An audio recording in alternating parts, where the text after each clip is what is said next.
channel. I'm feeling very relaxed and happy to be spending some time with you if this is your first time stopping by.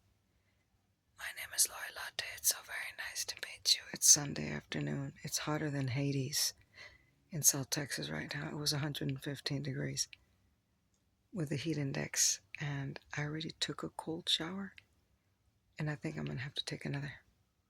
Of course, I have air conditioning in my house, but the AC cannot compete with Death Valley outside. Okay, there's no competition. It's probably 80 degrees in my house. But I'm here with Miss ButterCup.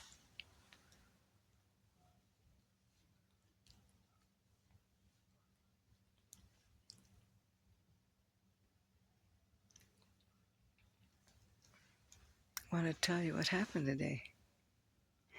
This little girl giving me gray hairs. I already got a bunch of gray hairs, okay? I'm 58, going on 60.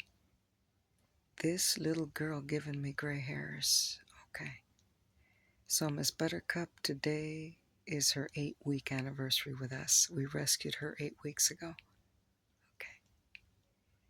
She was hit by a car 8 weeks ago and was in very poor health. She was dying. Okay, she was dying. That's it. Renal failure, dehydration, infection, anemia. Okay. Well, all that's changed now. We took her and got her all the medical care that she needed, and look at her now.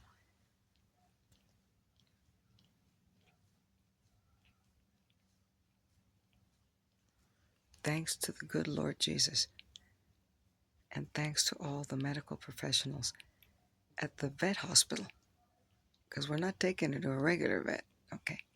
We're taking her to a vet hospital, okay? She is doing incredibly well. She's still on antibiotics, but her infection's almost gone. Her anemia is almost gone. Her kidneys are working almost 100%. Okay. So a few weeks ago, she started, because she has a broken pelvis, okay? When we rescued her, she could not walk. She could just lay on her side. Okay. The vet told us in time her pelvis is going to heal on its own. And sure enough, okay, a few weeks ago, she started crawling. And this week, she started walking. I mean, I'm not kidding. One of her legs is completely healed and the other one has a limp. But she walks. Of course, her front 2 legs are fine. She just has one leg, her back right leg. She has a slight limp. But pretend like there's no limp, okay? Because she's darting down the hallway now. And she wants to run and hide. This is what cats do, I guess, okay? Look, cats want to do their own thing in their own space. Keep in mind that ButterCup is a feral cat. She's 7 years old, and for 7 years of her life, she's done her own thing out in the world. And now she's a domesticated indoor cat. And now that she can walk, she wants to get away from us. Not always, because sometimes she's fine. She wants us to hold her. She takes naps. She lays on my bed, like stretches out, goes to sleep for hours. But sometimes she's scared. And sometimes any little thing startles her.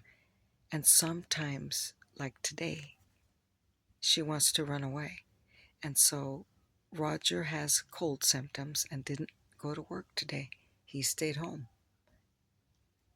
And when she sleeps in a kennel at night, it's a big kennel. It's a kennel for a dog, for a small dog. We put a throw in there that has like lamb's wool on one side and velour on the other. It's like a mattress. She's got this beautiful throw, and then I put a towel over that, and then I put pads over that. So when we opened the door to the kennel, she ran under the table. Okay? She stayed there all day. Roger fed her. She came out to eat, And then she just crawled right back into the corner. So when I got home, it was roughly 2 p.m. I wanted to put her in my room like I do every day. I spend time with her. We hang out. She stretches out. She takes a nap. So I grabbed her, and I didn't grab her. Roger found a way to kind of startle her. So she darted out of underneath the table. So she crawled out from underneath the table, and I picked her up gently, and I laid her on my bed. And then I got her food, and she ate. She drank a little water. And I do this every day. Okay, she loves my bed. I have a queen-size bed. Okay. I took a 10-minute shower. I left her on the bed and I closed the door. I do this every day. Okay. When I got back from taking a shower, she was gone. She can't jump off the bed. Okay, she'll hurt her back. She'll hurt her legs again. I asked Roger, did you get ButterCup? No. She crawled. Look, I have a mountain of baskets with clothing. I have a mountain of bags with cosmetics. I have boxes. I need to organize my room, okay? It's my room right beside my bed. I can't even get to my closet. Okay, let me show you.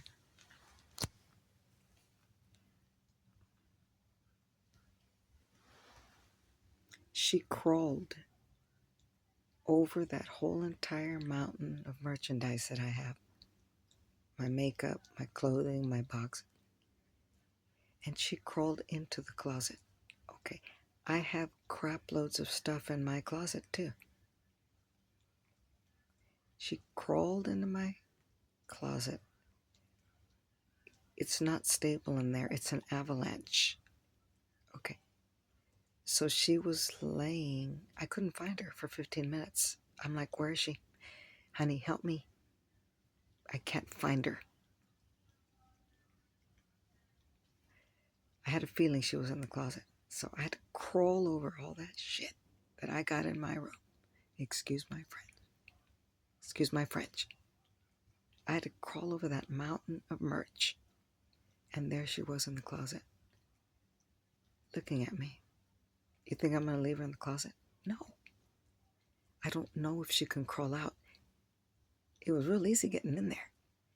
But she doesn't have all her strength. Well, then she slipped into the furthest corner of my closet.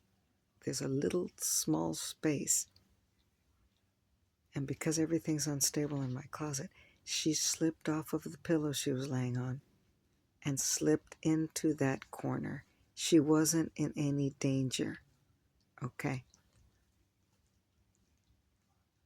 But you think I'm going to leave her in there? No. No, because I was panicking. I'm panicking. She can't crawl out of there. So I had to do the Tarzan and Jane number. Literally crawling and crushing my stuff, which I don't even care. I want you to know I have a Santa Claus portrait that I bought on clearance at Burlington, laying in that pile. I probably crushed it. Santa Claus is crushed. I don't care what I lose. I don't care if I lost makeup. I needed to get to her. And Roger doesn't fit. He's too big. I'm going to have sore muscles like you can't imagine tomorrow because of this little episode. Look at her now. Not a care in the world. Not a care in the world. I got to her in that corner of my closet and I gently lifted her. And I pat. This is like like when the fire department goes and rescues a cat. I pulled her out of that corner And I gently passed her to Roger. Oh my God. So now we have these new concerns. It just depends on her mood in the morning. But she definitely wants to dart out of the kennel and just wander throughout the house. And it's an adventure. So now we have to be very careful. So I just need some advice from you guys. If you guys have ever had a feral cat that you domesticated, I already reached out to Kim. Kim's my bestie. I'm talking about Angel on my shoulder. You know, we call each other all the time. I sent her a message, a text message. And she gave me an idea. She said, look, get a box and get one of your t-shirts and make it a comfy space for her so she can feel warm and happy. So I have to find a way, a little space that's just hers, where she'll, and the funny thing is this, on Friday, because Roger usually puts her on a rocking chair right in front of him. Friday, he put her on the floor, and he put some pads right in front of the kennel, and he left the kennel door open. And do you know she crawled on her own into the kennel and was hanging out there all day and was having the time of her life. I was very happy. Well, that bird didn't fly today. She wasn't satisfied with that today. So if you have any advice for me, please tell me. We want to make her feel at home. We need to keep our eye on her. I'm not going to let her wander throughout the house where she's going to get to a spot that I can't get to her. Do you understand? I know she's scared sometimes, and she wants to run away. So I need advice from you guys. I'd appreciate it, and I'll catch up with you later. We're having the time of our life with this little girl. I just gotta figure it out. I'm not in it by myself. It's Roger and me, and we're gonna figure out a way to make Buttercup feel at ease here. Until we meet again.